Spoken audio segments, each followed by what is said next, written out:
One of the things I love about Seattle so much is that in the fall and winter, the weather is like a perfect fit for the entire paranormal vibe. Plus, they got some good fried chicken. Yes, I remember that thing Mine was was like great, so good. All just right. tiny little hole.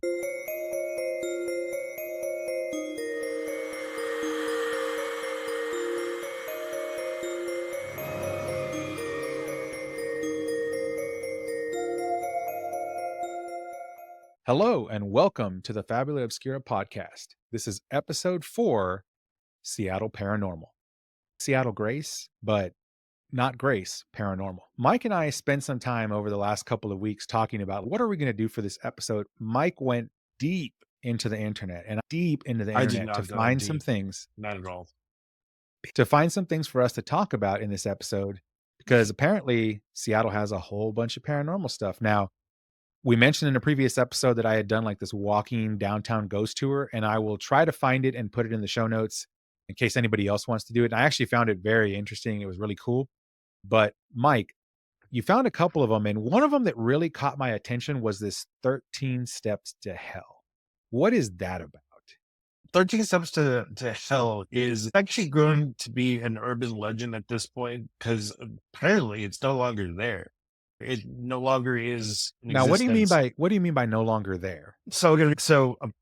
Apparently these were stone steps at a cemetery that would go down into just an empty area. In fact, I believe in some cases somebody saw a chair, and the legend was that if you would walk down the steps and you sat in the chair, it meant you automatically sold your soul to the devil, and you were now Wow. like damned for all eternity and blah blah blah blah blah. Now, what's funny is that there were so many people that were going to this location that they ended up filling it in and like bulldozing dirt over it and just taking out all the stones and everything. But to this day, apparently some kids are still going out there and trying to dig up those steps and trying to find that same path so they themselves can become part of the devil. There you go. Now I read about it too, and again, everybody has a different story because, like you said, it's urban legend. And I read something. Now I don't remember exactly what it was, but it was something to the effect of you would go down the stairs, and once you got to a certain point, if you turned around and looked back up, like you would see a vision of hell. I don't remember exactly what it was, and I found it interesting. But the reason I asked you about what do you mean by not there anymore, I read somewhere that this thing is now on private property, and there's like a home there or something, and in the vicinity. I'm not saying it's right where the steps are. That's one thing I wanted to point out, which is some of these things we're going to talk about in this episode and in future episodes are in fact private property. Some of them are public property, so you can go there anytime you want and walk around, look, see, investigate, whatever. But if things are on private property, please respect the private property and the owners of that property and do not go trespassing on those things. I say that from personal experience because when Mike and I were younger, we We throw anything in the end these Mike and I don't know about all that stuff. yeah, so we won't give the whole story, but when Mike and I were younger, we definitely did not pay attention to that advice, and we did trespass, and Oh yeah, I did do that. we did have an encounter with the, San Antonio Police Department that we lucked out incredibly. It could have gone sideways very quickly. We just lucked out that things did not go worse than they did, and Yeah. that was a lesson as to if it's private property and you wanna investigate, get the permission of the Get owner, permission. Just and ask. if the thing that immediately came to mind for the 13 Steps of Hell for me, okay, and it was that scene in Constantine where he goes to her apartment and they're trying to figure out if, in fact, the sister committed suicide, Yeah. right? And so he goes in there, puts his feet in the water, Yeah, and then she pulls closes the the door cat for up. that second. It's like it's mid. It stops time for that mid split Exactly, second. and Yeah, then all of a sudden, the cinematography shifts to he's in hell and, like, in a paused state, right? And then yeah. all of a sudden, These demons start crawling out of places. Yeah, and that's exactly what I thought about when I read about this, because I was like, could you imagine, like, you read about this thing, this 13 Steps to Hell. You show up at this place, right. you start walking down, you're in normal, whatever you wanna call it, normal world, normal timeline. You get to the bottom, you turn around, and then all of a sudden, it's like that scene in Constantine where time stops for a fraction of It a just second, and then yeah. you're surrounded in hell. It's like hot air's blowing around you. You can see these demons that are, like, missing the top half of their head. All crawling You around you, smelling you, and trying to find out if you're evil or not, or of holy water, which is like your way out of it. That's your exit ticket. That's what I thought of. So, what did you think of when you first read this story? actually, you know what I did think about? The house in San Jose, the Winchester House. For those of you that don't know, the Winchester House is a house in San Jose, California, that essentially was built by the heiress to the Winchester gun family. She inherited the house, and apparently, what was it? She received like a So it was her. message, or I think again, I haven't kept up with it. Now, I do go yeah, there every couple of years because I love that place. But if I remember correctly from the last time I toured it, it is the lady who owned it was the wife of the man who founded the Winchester Repeating Winchester, Arms Corporation. right, And then he died. Obviously, she inherited the empire. right. And apparently, she started hearing, or I don't know if it was visions or she heard people talking to her. And they told her that if she kept building, that she would somehow not go insane. Or again, I don't remember the entire story around it, but the They were asking her to continue to build, and they said if she ever stopped building, she would be hurt, or she would die, or something like something would that, happen. yeah, so she Yeah, just kept building, and so you ended up with this wacky house. It's one of, yeah. like, the premier, like, paranormal places in America, if you wanna look at it that way. But, yeah, that house is amazing. There's a whole lot of stuff there, but I highly recommend if you've never been there and you happen to be in the Bay Area of California, you should go. It's a nice little tour, and then during the Halloween season, it turns into a haunted house, and they actually get a bunch of the people to dress up as characters, paranormal things like ghosts and whatever, and as you're walking, it's an experience, let me just put it that way. That's really cool. Yeah, I remember when we went for my birthday, like 2 or 3 years ago, didn't we? Yeah, yeah, because it happened to fall, like, right before it falls right before Halloween, and you just happened to be here when we were, Down there. in that season. Now, again, Yeah. anytime's a good time of year to visit, but if you go during the Halloween season, it's way better. It's better, yeah. How did those 2 link together, the 13 Steps to Hell and the Winchester Mystery House? Yeah, the idea of just the, staircase going to nowhere, or going I was in the physical plane, just, like, stopping and then, not seeing a end destination. There's, again, staircases going nowhere, doors opening to nothing, and it's literally just a wall. Yeah, and you have to wonder, like, on a spiritual level, like, how many of these are I think that was another thing that they'd mentioned about the Winchester house, is that some of these doors were portals, or they open up dimensional gateways to other locations where the spiritual beings reside, and they're all just, like, floating around doing stuff, and Yeah, I there is think actually a room. There's actually a room in there. It's on the top. I want to say it's on the top floor near the woman's bedroom, or what we would call the master bedroom these days. right. That was a seance room, and she would hold regular seances there. Again, Noise. amazing story. We won't cover it in this episode. We will cover it at some point, but I get exactly what you're saying. That house is like there are stairways that go nowhere, and and there are doors. There's one door that's like on the second or third floor to the outside, and there's no staircase outside of it. So if Yeah. you could like back in the day, it wasn't. So I could imagine somebody went out that door, just fell down 2 or 3 stories, and probably died. Yeah, and Mm, yeah, I can see where that those 2 come together, and then the other thing, like, based on something you and I were talking about right before this episode is, you think about if you were gonna make a short film about the 13 Steps to Hell. I mm. can think of so many movies, especially paranormal movies, where it's almost a trope. The staircase is a trope in paranormal movies where things happen. Somebody's trying to escape, the person trying to kill them, they slip, and they get caught, or If they're trying to you run think about it, away. it's progressional perspective. You're starting at the bottom, and you have to move your way up, and Right. in every movie does the same thing. Exactly, or the other way, you're trying to run and there's a staircase down and you're not able to stop yourself and you fall down and you end up getting hurt or you die, whatever the case is. Staircases in general carry that excellent plot points in paranormal movies, and so I could see someone making a movie about this where they have the cemetery, they have the staircase, and it literally is one of those things where one scene it's dark and you're watching the person go down the staircase, and in the next scene it's literally a hellscape. And the actual thing again, like how Constantine did it, which again, you're probably our listeners are probably going to hear me talk about Constantine all the time. It is like one of my favorite movies, and every It scene was is a good just like movie. so. But going back to the 13 Steps to Hell, what drew you to that story? Like, because we have a couple we're going to talk about today, but what was like the thing that pulled you in that you said, this is something I want to talk about on this podcast? Just the idea that it's in a cemetery and people go to cemeteries to see their dead loved ones, and how many people walk by there, and I don't know, maybe I don't know, just the idea of this death in cemeteries has been on my mind lately. So yeah, so I Cemeteries saw are that, I very was like, interesting interesting. places. Oh yeah. By the way, Yeah, his they're name is Peter Stormare. yeah. That guy did such a great job in that movie. Yeah. I for the couple of times we saw him, because it wasn't like he was in there all the time, but No, uh, but for the time he was there, yeah, he was definitely impactful in the movie. yeah. And I especially love the fact that they put him like in a white outfit.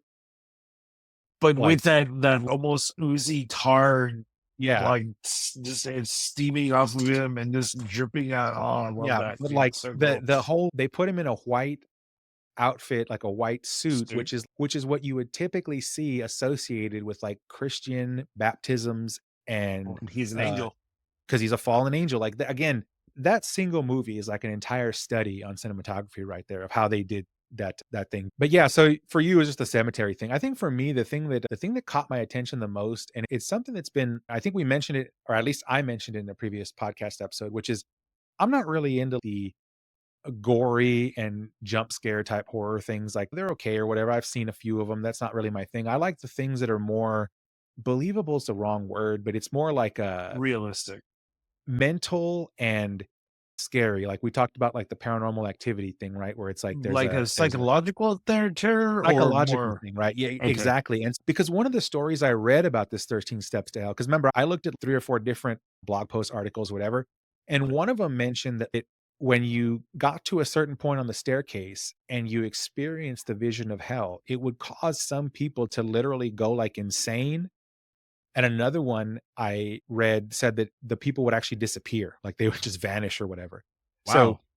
yeah, so that one got my attention too, because when like the thing about the person vanishing obviously has the implication, like, it literally is the 13 steps to hell. You go down the steps and then you cross the threshold and you're now in hell, where you're now in another dimension, basically. You've left our dimension, You're no longer in Earth, right? and there probably is no way back, I'm guessing. I don't know. I'm not an expert in this kind. Unless you find the magic ruby that's hidden in the chest that's above the dungeon.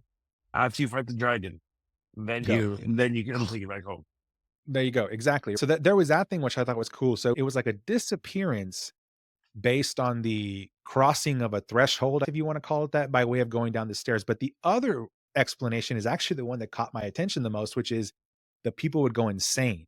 So you'd go down the staircase, and it was almost like a Lovecraftian scenario where every step you took down was like taking away your sanity bit by bit until you got to a certain step where the last thread or shred of your sanity was gone and you literally went insane. So I'm assuming you would quote unquote come to all of a sudden, but now your mind is gone. I found this excerpt. This is actually somebody's personal experience.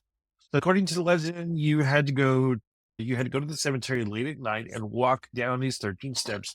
While descending the steps, you wouldn't be able to hear anything. Once you reached the bottom, if you turned around, you would be confronted by a vision of hell. They say that the vision would drive you insane, to your point.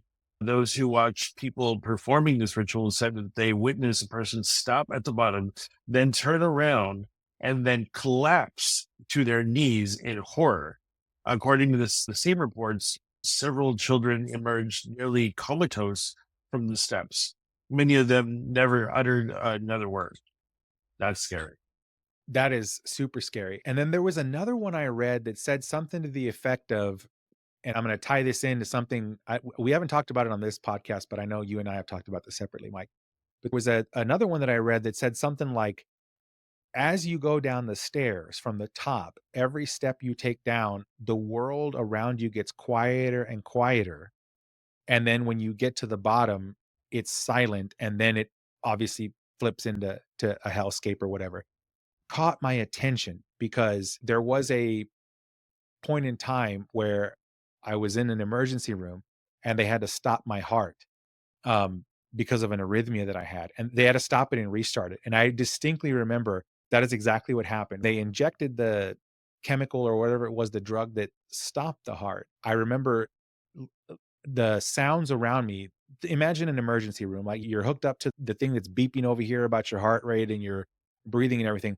Yeah. Like the room just got, it wasn't quiet, but it was like someone had covered my ears with, I don't know, pillows or something. It got very muffled and almost silent.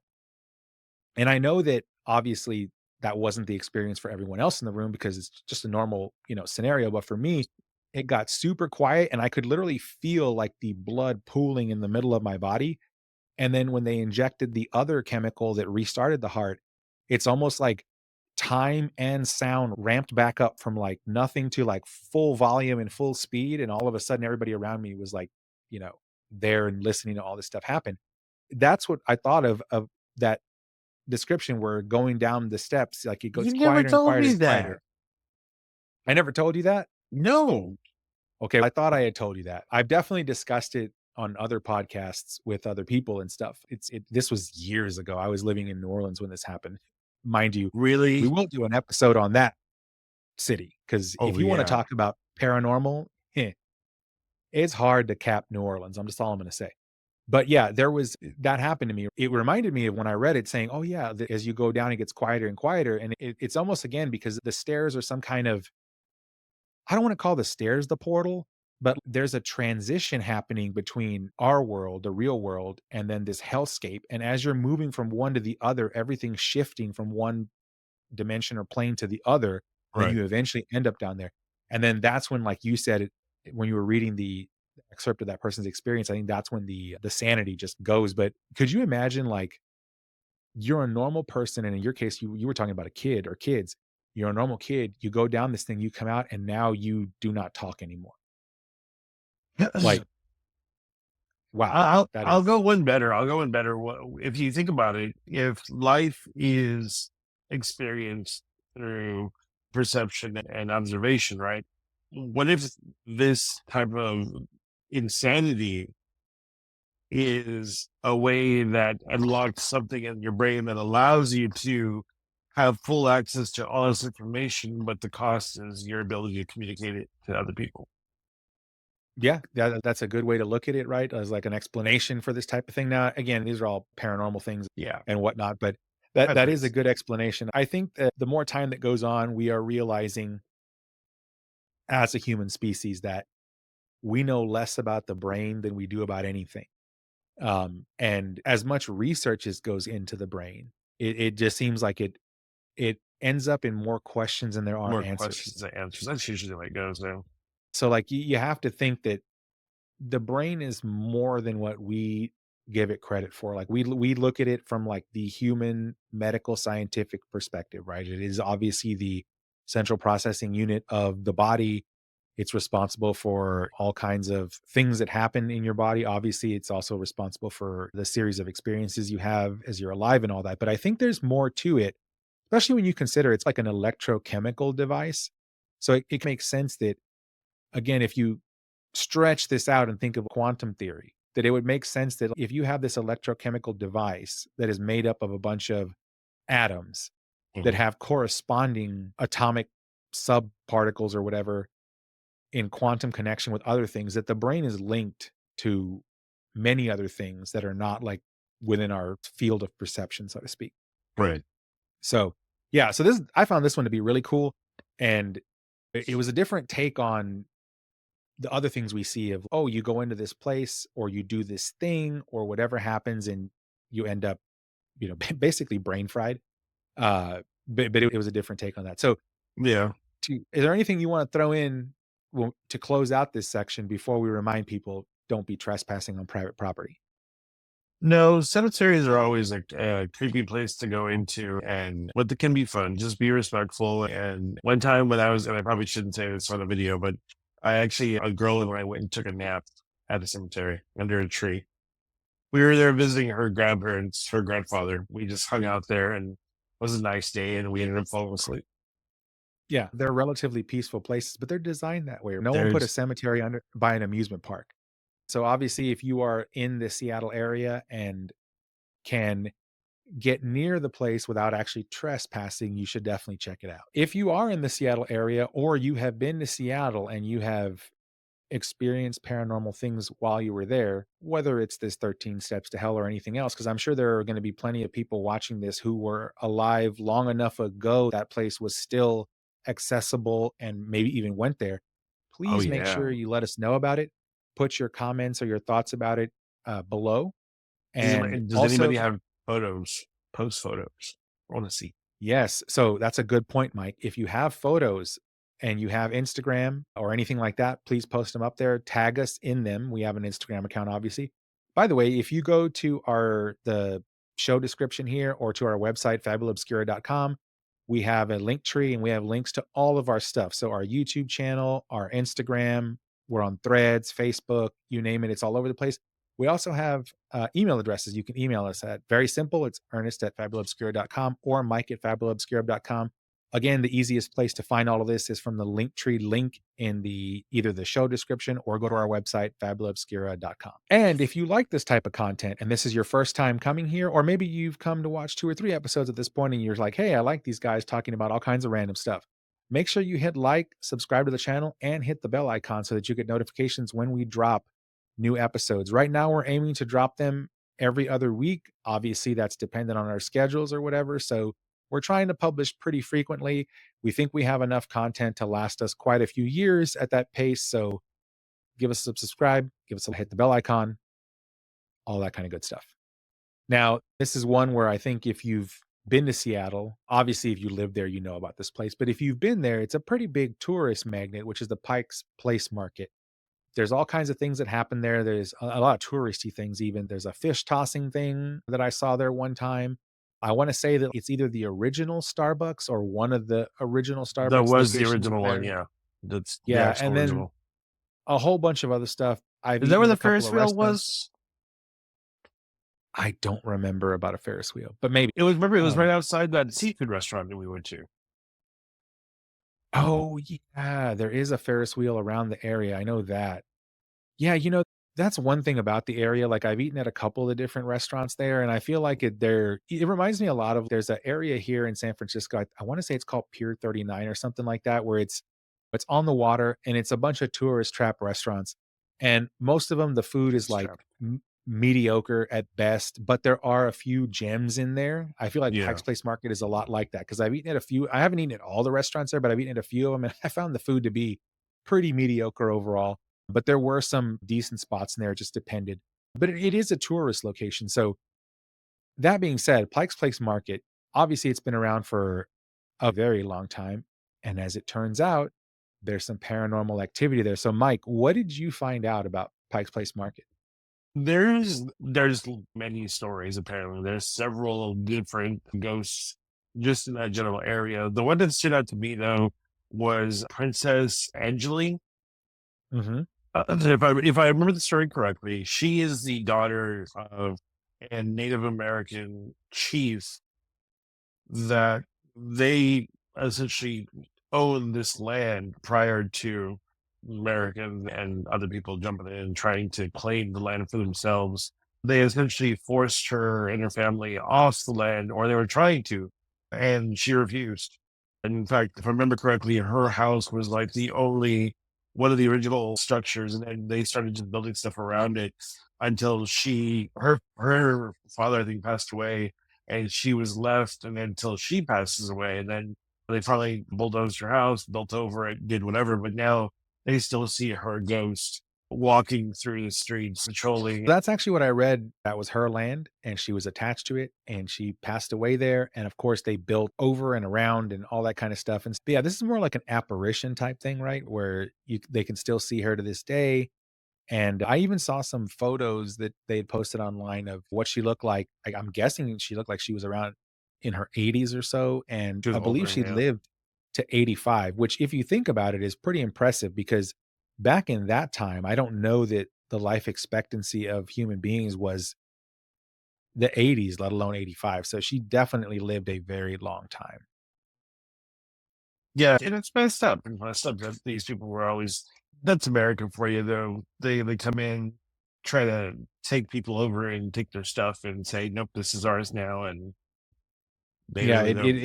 every time I read about something like this, obviously, if you study history, this happened repeatedly in this country, and it's been a problem for generations and generations. But the thing it always reminds me of is the movie Avatar, right? Where it's like business enterprises coming in, Yep. doesn't matter what's there, they're going to bulldoze it at all costs, and then it turns into some kind of fiasco or whatever the case is. So, yeah, that's one of them. The Georgetown Castle. You got to hear about this castle. It's like Seattle's own haunted mansion. Okay, the original owner disappeared under mysterious circumstances. The people keep finding weird symbols carved into the walls. Every owner since has either gone bankrupt or worse. I did find a few others. So there's one it says Arthur and Frank Goodwin. Frank Goodwin, one of the original developers of the market, is said to be encountered at the, I guess it's Alibi Stairs, and introduces himself as Frank. He may ask you if you need any help getting around the market, just like he would when Frank was alive. And then Arthur Goodwin, which is apparently Frank's nephew, allegedly looks down from the window at what today is the Goodwin Library, but which used to be his office decades ago. I guess that kind of makes sense, right? Like back then it was his office, now it's a library. It said that he's been seen swinging a golf club in the library, and he had a membership to the Washington Athletic and Broadmoor golf clubs when he was alive. He left Seattle in 1941 and went to Salt Lake City. And then he died in the mid 1950s. So they don't have an actual death date for him. Arthur has been said to be the resident ghost at Ghost Alley Espresso, aptly named, located by the gum wall in the market. Yeah, I remember the gum wall. I remember walking by that. They even refer to Arthur as our ghost. Um, so yeah, if you're in that area and you happen to stop there, ask about Arthur because the I'm sure the coffee shop employees all know about him. Meat Snug coffee. That was such good coffee. I have yet Which to. I one? have just I forgot the name of the restaurant we went to for breakfast, but just in general, all the coffee I had while I was in Seattle was just amazing. The food we had there was just good, right? Oh my god, That's yes, one thing that Seattle and Portland have in common, which is like the such good food food. is just amazing. And Uh, it's always like these little mom and pop restaurants. It's never like some commercial thing. So yeah. Absolutely. Um, then there's one here. Okay, so there's a place, there's a one that was called the Suspender Man. It says here Kells or Kelly's, I don't have my glasses on, Irish pub, which is located just across the street from Pike Place Market. So it's not in the market, but right across the street, is said to be the most haunted pub in America. Karen McAleese, family to the pub's owner, told the Seattle Times of a possible encounter she had with a ghost in 2005. So it was almost 20 years ago, mind you. She said that she saw a tall man who looked like he was part black and was wearing a suit jacket. The man walked to the end of the bar and then faded away. Other witnesses have observed a man who is seen in one of the second floor windows of the pub. The man is said to wear suspenders and a newsboy hat. Just imagine which in the old, movies, a newsboy hat. Mm. It is believed that he was one of the old mortuary workers. The mortuary was built in 1903 in order to handle the increasing number of bodies in the city. This was due to poor sanitation, mining accidents, and disease. Oh So wow, that's an interesting situation. mining and disease. So was it like was there one or the other, or did it was this maybe I think it's a combination of of one as a all of the result of above, the right? Because other? yeah, because I remember when I did the walking tour thing, I remember that the guide saying something about how the reason there's such a big gap. So if you remember, Mike, when we were there, there was like the market. And then if you wanted to go to the waterfront, you actually Yeah, got to go walking down down that. all these stairs. Yeah, I Remember? remember that. Like, Yeah, I mean, tons of there was stairs. like 100. It was like 200 stairs. Yeah. Something like that was ridiculous. And I remember the tour guide told me something like the reason that was the case was because rather than just demolish stuff at sea level or whatever the case was, they just kept like basically in like they would bulldoze on top of whatever was there and then just build a level up and then build a level up. And then you ended up in a situation where the actual like street level, if you want to call it that, at the market is like way above sea level. It's not even close to sea level at this point. Damn. And there's so much infill and garbage below it, basically. And so that kind of makes sense. And then I also want to say that he mentioned something about because they did that and because of the way the elevation was or something or other, it caused sanitation problems, which led to other problems, which eventually led to disease. And so it would make sense that in that era, disease was a big And problem. that's A how lot the of people were Black dying from Plague it. started. I wouldn't say started, but it definitely didn't help it. I'll say that. Um, and so there was that. And so that makes sense. There was probably a lot of rampant disease because of the construction was not quite up to snuff as far as like sanitation goes, like running water and sewage and all that kind of stuff. A Right. lot of mining in the area. As a matter of fact, down here in the Bay Area, like if you go to some of the museums around here, you'll see the same thing. Like San Francisco, one of the reasons the team from here is the 49ers was because of the gold rush that happened in it was 1849 and Mhm. all the stuff that happened afterwards. And again, these industries, even now with like our modern mining tools and all that kind of stuff, you still have mining accidents. There's still, I don't want to call them mass casualty events, but you still will lose more than one person in a mining accident. Yeah. Imagine It's back definitely a then when, dangerous thing. yeah, imagine back then when like you were doing it all by hand by pickaxes and a tunnel shaft would collapse. Ye It would take out probably dozens of miners and there wasn't enough time for you to dig them out by pickaxe, right? Do you hear about that guy that bought he was like a Silicon Valley guy, and retired at 35 and took all of his money, and he literally bought an entire ghost town, which was an old abandoned silver mine. And I think it's Sierra Gordo, or it's in there in California. Oh, I remember seeing that guy on YouTube, like, quite a few years ago now. And Maybe he's still doing it. Yeah, every year he's generating more money, and he's selling merch and stuff. But all he's doing is just putting it back into the town and building the town and building the town. It's getting people yeah, coming out there now. It's pretty cool. yeah, I remember, like, something happened the last time I saw him, he was, like, begging for money on YouTube because he had burnt down the hotel or something that was That on the was it. property. Was He didn't burn it down, but it was burnt down. It was a lightning strike. I But mean, yes, whatever it was, but yeah. you make it sound like Was it a he's the lightning one that did strike? it. I'm pretty Was it sure a it lightning was. Yeah. strike? I thought it was something else, like a lamp combusted I, out. This was years yeah. ago when I saw it. I don't remember any time, so I don't wanna, like, blame him, so to speak, but it was something like that, like, it resulted in the damn thing burning down. Let's put it that way. And Mhm. then he was online trying to solicit, like, donations or whatever because he wanted to rebuild it, and I think he did finally. I think he finally did get the money to rebuild it, but yeah, I remember hearing and some of the episodes, he would actually go into the mine shafts, Mhm. which were absolutely not in any state you should be going into Dude, today. he took other people down there with him too. They would all have to sign the waivers. Yeah, Yeah. exactly, and I remember seeing that and, like, yes, on the one hand, that's really cool, and that's awesome that he did it, and, like, props for it, but on the other Yeah. hand, that is just dangerous, like, stuff, like, I don't Yeah, yeah, I know you're granted, not a risky person. I know. I know. not that kind of not what I call uncompensated risk, you're absolutely correct, but it is cool, though, because there are many of these abandoned, mining towns, you can call them ghost towns or whatever, all over America, and they have some pretty cool things on them, little hotels or saloons or just whatever random things, houses even. Yeah. As a matter of fact, I remember it was in Nevada. I can't remember exactly what it was called or where it was, but I know it was a little bit of a trek outside of Las Vegas, maybe half an hour to an hour outside of Vegas. There was a trail that you could start on, and it started off really easy, right, in my Jeep, I would go out there, and then eventually it turned into, like, literally just rocks everywhere, and you were not gonna get past a certain point in a regular car, like, you had to have a Jeep or something like that to get out there, but I remember taking that trail up into the mountainous area. I don't wanna make it sound like I was way up in the mountains or anything like that, and there was one of these abandoned mining things up there, and all the equipment was still there, everything was there, and there were signs everywhere telling you, like, "Don't go inside the mines, they're dangerous," whatever, but I remember, like, walking around the outside of the area and thinking, like, "Could you imagine what this thing looked like back in the 1800s when it was an actively used mine?" And what's really impressive is to see some of that equipment that they used back then versus what we have now. It's wow, they were some innovative and hardy individuals, that's all I'm gonna say. So I could imagine, just think about it. How How long do you many think you could last out there, man? With you and a pickaxe and that in just a wall of rock. at my age now, not that long. If I was in my 20s, I could do that as a job, sure, but yeah, no, not now. I'm too I You don't would do have the it? I wouldn't need to do it in my 20s.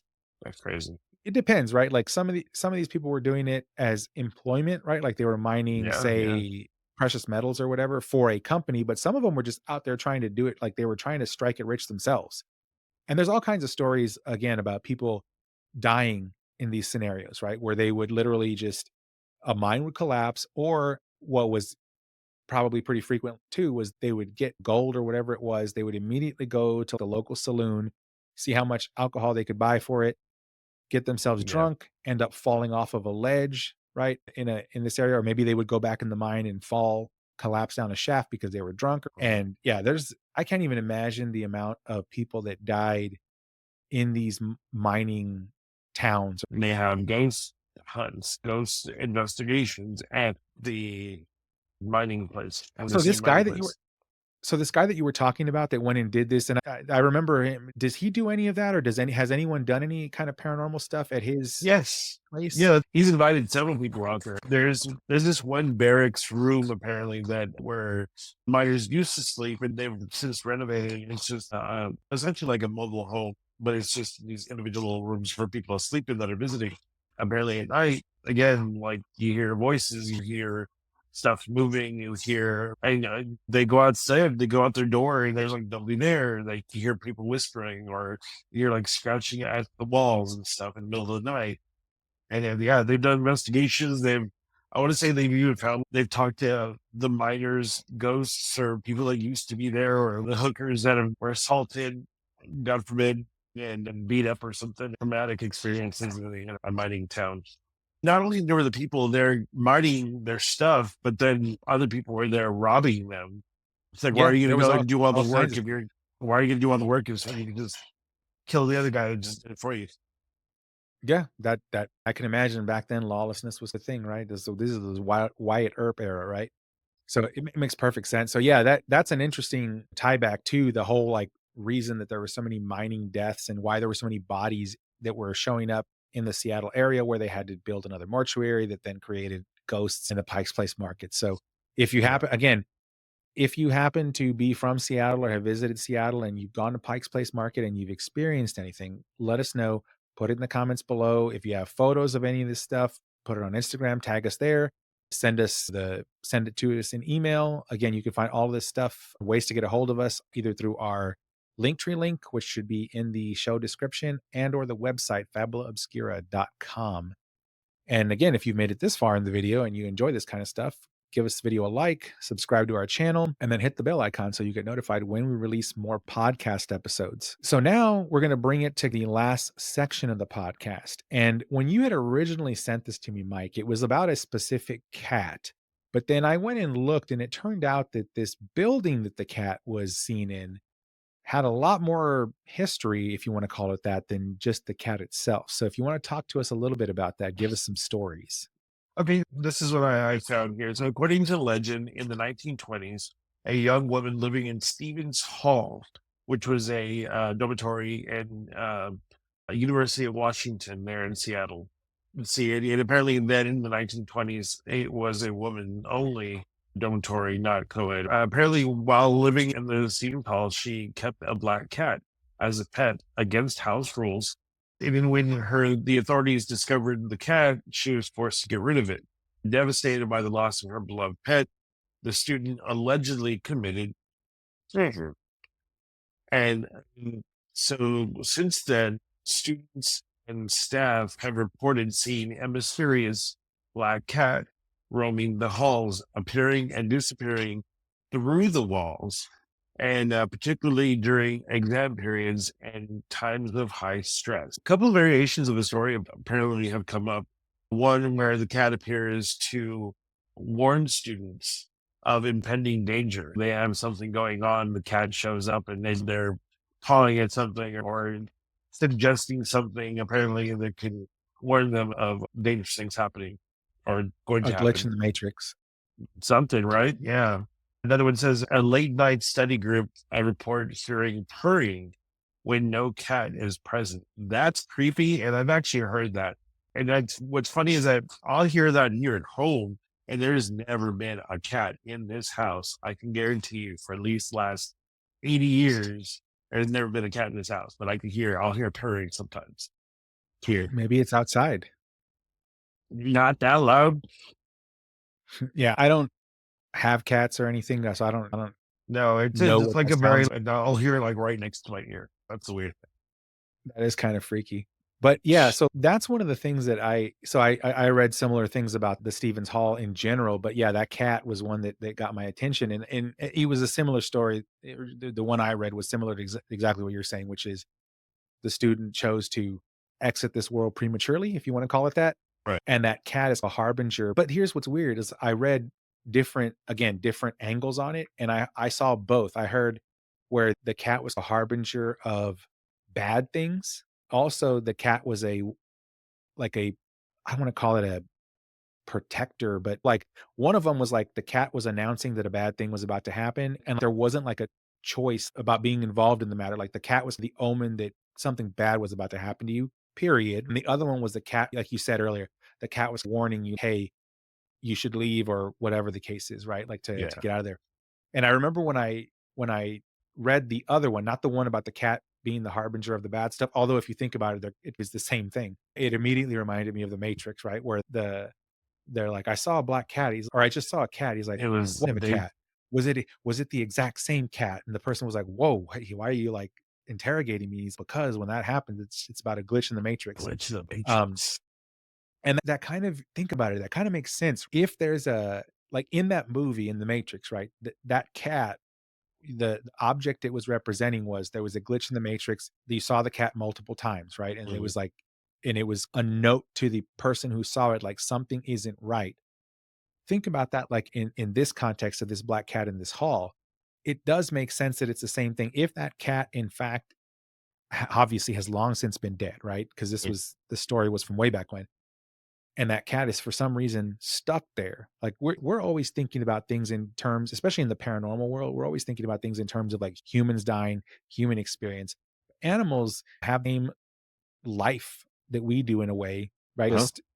Just a little bit different. So it would make sense that an animal could be trapped also for whatever reason, whether it's the animal experienced extreme trauma or it has an attachment to the building or a person who lived in the building or whatever the case is. And it would Right. make sense that if the animal had the sense, if you want to call it that, to know that something bad was either happening or going to happen, that it would try to warn people in its vicinity, "Hey, you need to get out of here." Or if the animal had ill intentions and was, like, trying to tell you, like, "Oh, you're done for," kinda thing. Or Who knows? But what if the animal is trying to lure you to something? So how do you that's know? what the animal's trying to lure you in, right, to whatever Like, nefarious purpose it "Hey, has. come me over here. I wanna give you candy." And then they would like, Exactly.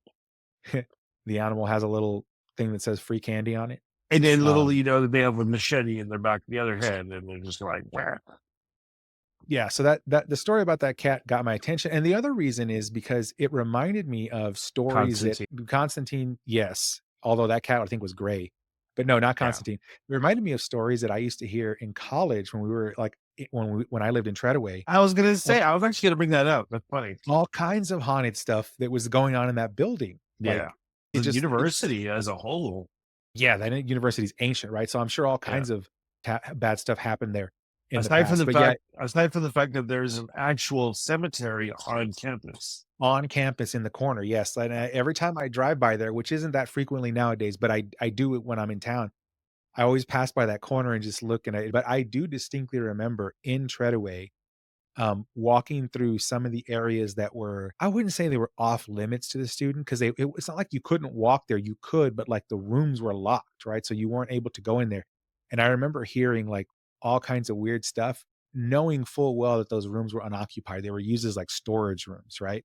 So Okay, to be fair, let's time out though. Let's roll this back.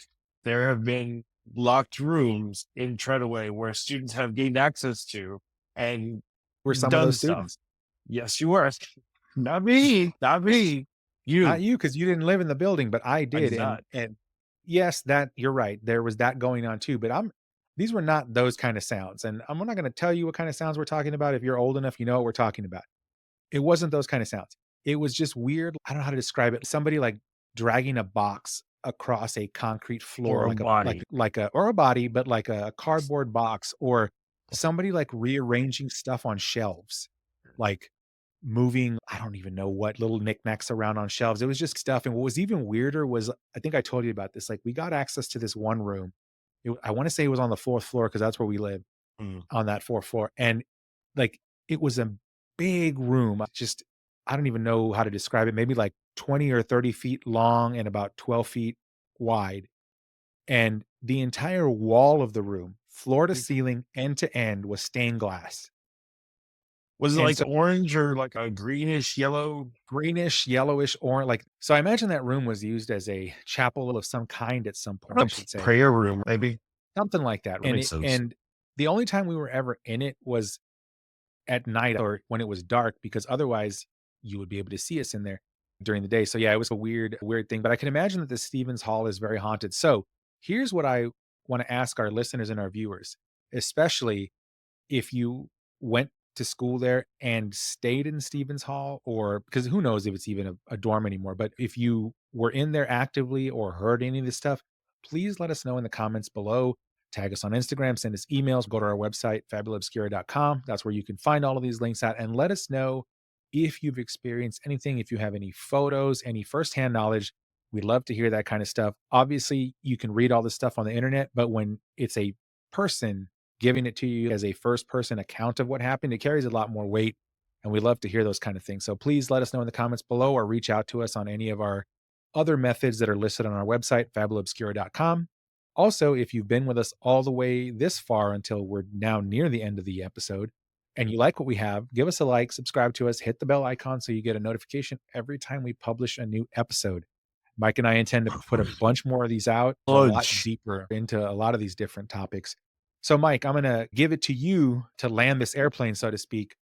In all the stuff you read about with Seattle, and then, of course, the time we were there when we were visiting for PAX West, what is your summary? Give us your thoughts on just Seattle as a city, the people there, more specifically, the paranormal side of Seattle. Tell us what your thoughts are.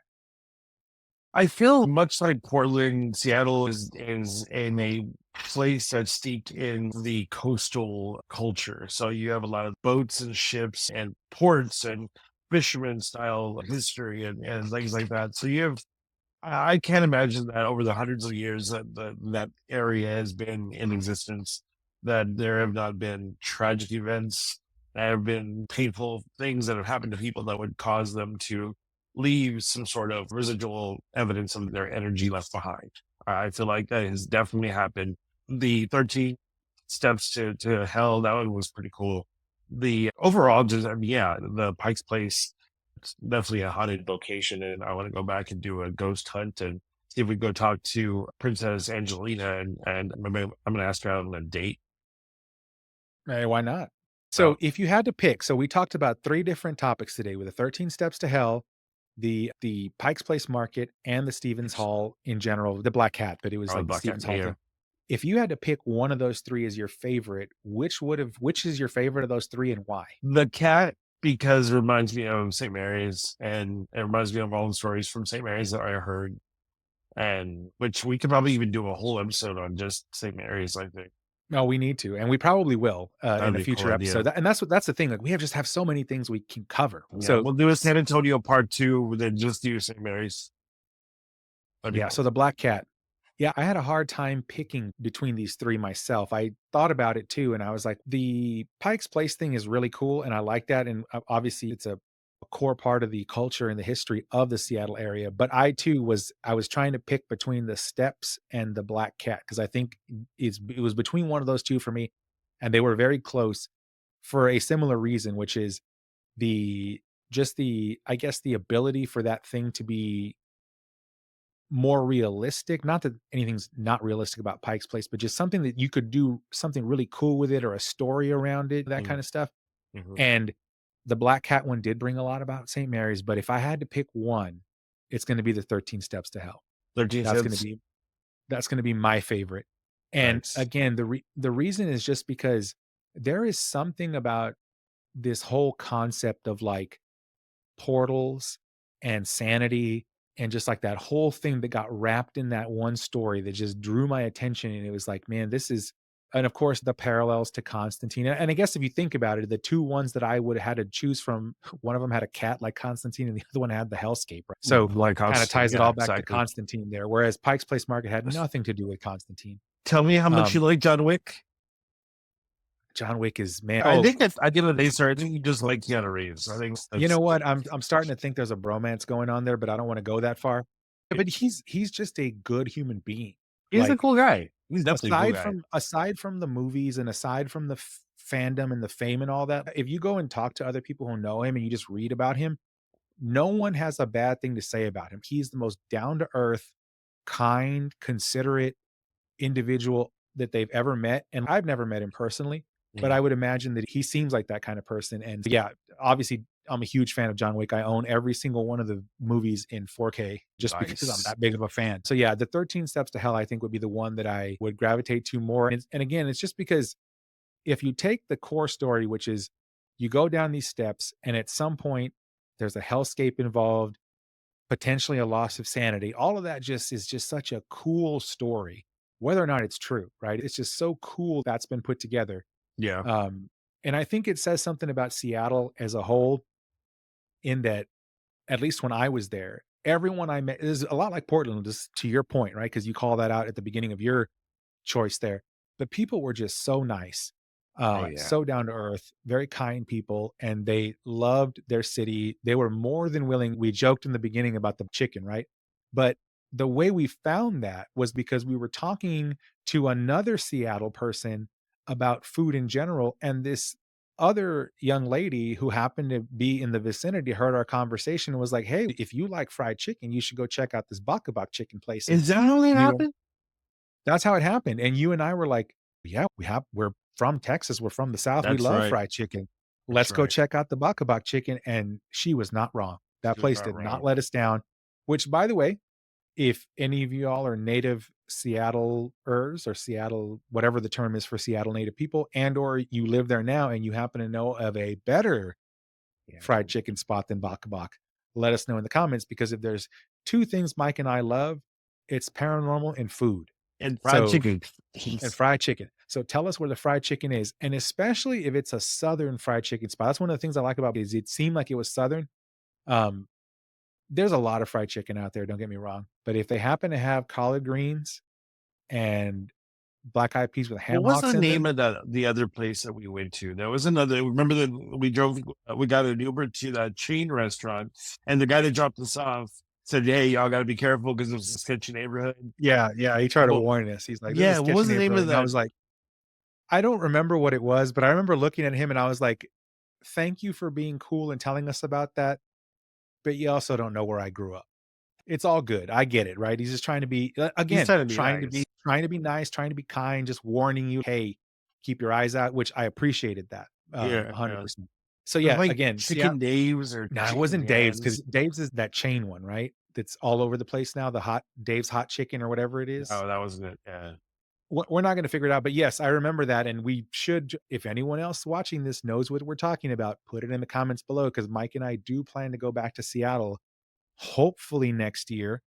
Um, Not guaranteed, right? But it'd be Uh-huh. nice to return and see the Seattle area. I think that's one of the things I wanna commit to over the next couple of years is traveling more and just hitting these little American cities, because this is one of the great things about the United States is you can do these little quick hops on budget airlines for like $100 round trip if you get it at the right time and stay overnight in a cheap motel and see all this stuff, and or take a road trip. I sent Mike an email that Hertz had sent me yesterday. I think it was like the Halloween road trip or whatever through California, and Oh, it had that's like right. I all these saw little that. locations and stuff.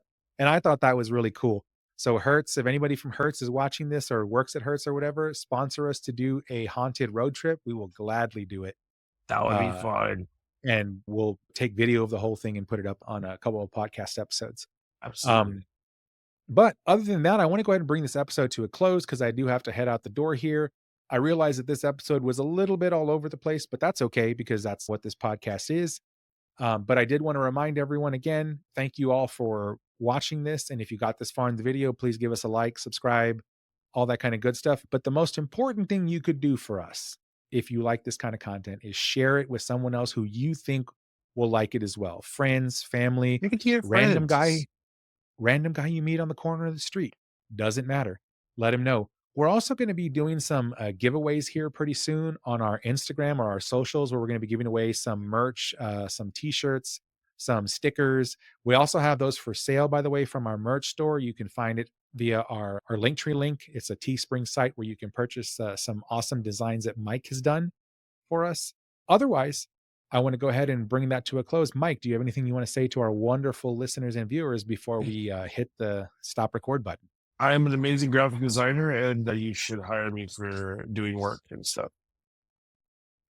That is an amazing plug for yourself, Mike. I'm glad you put that out there, and I'm fine with it. Actually, Mike does some really good work. So, yes, if you happen to need graphic design or whatever, again, you know where to find us. Let us know.